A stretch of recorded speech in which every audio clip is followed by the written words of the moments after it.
আসসালামু আলাইকুম প্রিয় শিক্ষার্থীরা, আশা করছি তোমরা সবাই ভালো আছো। আজকে আমরা নবম দশম শ্রেণীর গণিত বই থেকে অনুশীলনী 9.2 এটার যে সৃজনশীল প্রশ্ন আছে 28 নাম্বার, এটা আমরা সলভ করব। আশা করছি তোমরা মনোযোগ দিয়ে দেখবে। এখানে আছে ত্রিভুজ ABC এর angle B = 90 degree, AB = 5 centimetre, BC = 12 centimetre. ক নাম্বারে আছে AC এর দৈর্ঘ্য নির্ণয় করো। তো যে ইনফরমেশনগুলো দেয়া আছে এগুলো দিয়ে আমরা প্রথমে একটা চিত্র এঁকে নেব। সেই চিত্র অনুযায়ী আমরা প্রথমে ক নাম্বার ম্যাথটা সলভ করব।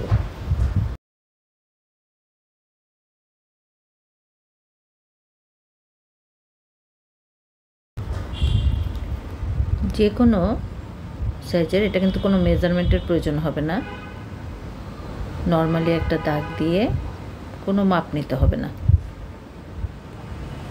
এখানে আমরা এই অনুযায়ী নামগুলো দিয়ে নেব, ABC। যেহেতু অ্যাঙ্গেল B 90 ডিগ্রি আছে, এই জন্য কিন্তু আমি এটা 90 ডিগ্রির মতো করে এঁকেছি। আর AB আছে 5 সেন্টিমিটার আর BC 12 সেন্টিমিটার। তাহলে তথ্য অনুযায়ী আমাদের কিন্তু চিত্র আঁকা শেষ। এবার আমরা ক নাম্বার প্রশ্নের সমাধান করব। এসির দৈর্ঘ্য নির্ণয় করো। এসি হলো এটা, তাই না?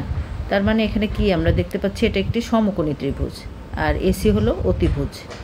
তো এখানে কিন্তু আমরা পিথাগোরাসের থিওরিটা থেকেই আমরা বের করতে পারবো। পিথাগোরাসের ফর্মুলা দিলেই আমরা এসির মানটা বের করে নিতে পারবো। তাহলে এখানে ত্রিভুজ ABC একটি সমকোণী ত্রিভুজ।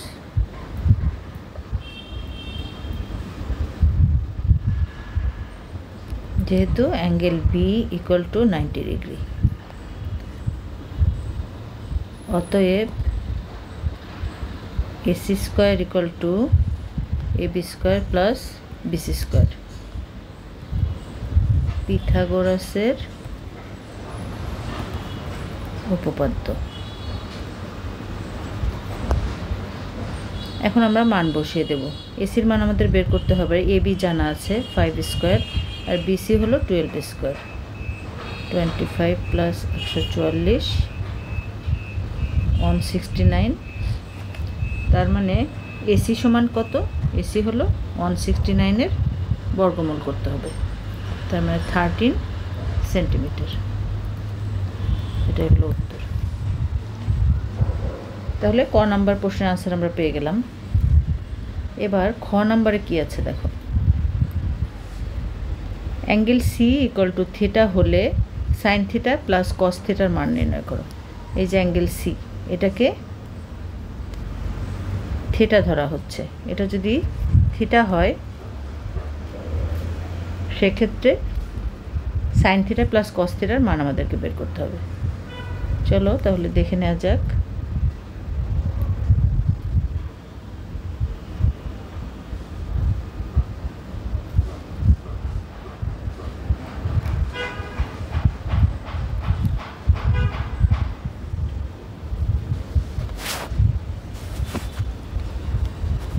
অ্যাঙ্গেল C = থিটা, অতএব sine theta plus cos theta. দেখো আমরা সাইন থিটার মান কি জানি, এটা যদি থিটা হয়, এটা থিটা, তাহলে সাইন থিটা কি হবে? এটা কিন্তু আমরা 13 পেয়েছি। এসি হলো 13 সেন্টিমিটার। এটা আমরা এখানে লিখে নেব, কারণ এখানে আমাদের থিটার মান বের করতে লম্ব, ভূমি, অতিভুজ তিনটারই কিন্তু প্রয়োজন হবে। ঠিক আছে, তাহলে সাইন থিটা আমরা জানি লম্ব বাই অতিভুজ, তাহলে 5 সেন্টিমিটার বাই 13, তাহলে 5/13। আর কস থিটা কি? কস থিটা হলো ভূমি বাই অতিভুজ, ভূমি, এই যে 12/13। এখন এখান থেকে কিন্তু আমরা মানটা বের করে নিতে পারবো। 5 + 12 17/13। আনসার। আশা করছি তোমরা বুঝতে পেরেছো। এরপরে আমরা গ নাম্বার প্রশ্নটি দেখে নেব। উদ্দীপকের আলোকে দেখাও যে সেক স্কোয়ারে প্লাস কোসেক স্কোয়ারে ইকুয়াল টু সেক স্কোয়ারে ইন্টু কোসেক স্কোয়ারে। তাহলে এখানেও কিন্তু আমরা একইভাবে যেভাবে সাইন থিটার মান বের করলাম সেভাবে আমরা এই সেক স্কোয়ার এর মানও বের করে নেব। তাহলে চলো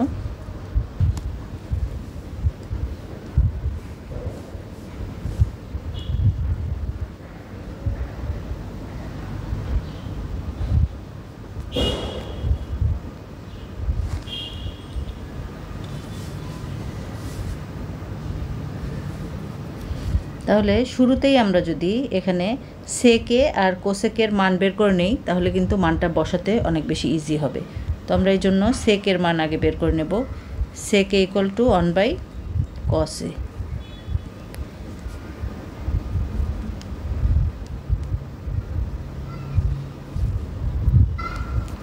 দেখো এখানে যেহেতু কোণ এ বলা হয়েছে তার মানে কিন্তু কোণ এটা এ কোণ হলো এটা। হ্যাঁ, তাহলে এই কোণের বিপরীত বাহু, এই কোণের বিপরীত বাহু এটাই হবে। এটা হচ্ছে লম্ব আর এটা হচ্ছে ভূমি, ঠিক আছে, আর এটা অতিভুজ। হ্যাঁ, এটা লম্ব, এটা ভূমি, এটা অতিভুজ। তাহলে সেইভাবে আমাদেরকে 1/cos এর মান বের করতে হবে। 1/cos এ মানে ভূমি বাই অতিভুজ, তার মানে 5/13। তাহলে এটা হয়ে যাচ্ছে 13/5।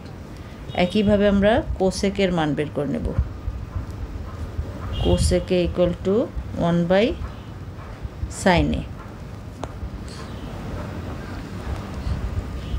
তাহলে sin A মানে লম্ব বাই অতিভুজ, তাহলে এই যে এটা 12/13,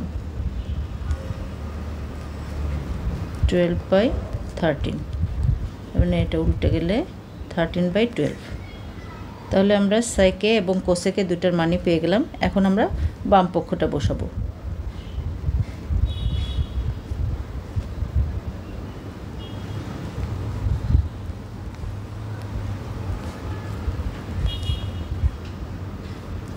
তাহলে 13/5 স্কোয়ার প্লাস 13/12 স্কোয়ার।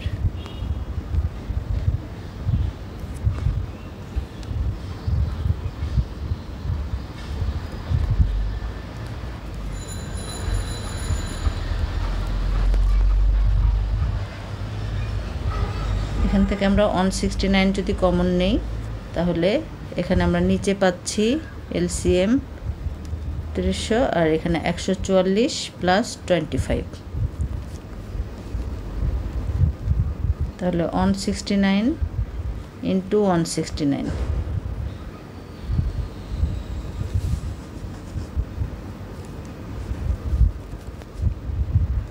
তাহলে এখানে আমরা পাচ্ছি গুণ করলে 28561/600।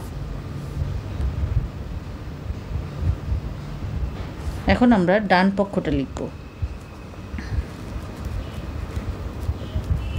ডান পক্ষ হলো সেক স্কোয়ার এ ইন্টু কোসেক স্কোয়ার এ, তার মানে 13/5 স্কোয়ার ইন্টু 13/12 স্কোয়ার। 169/25 ইন্টু 169/25।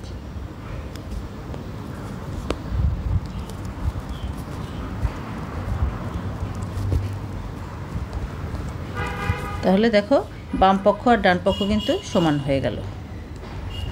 অতএব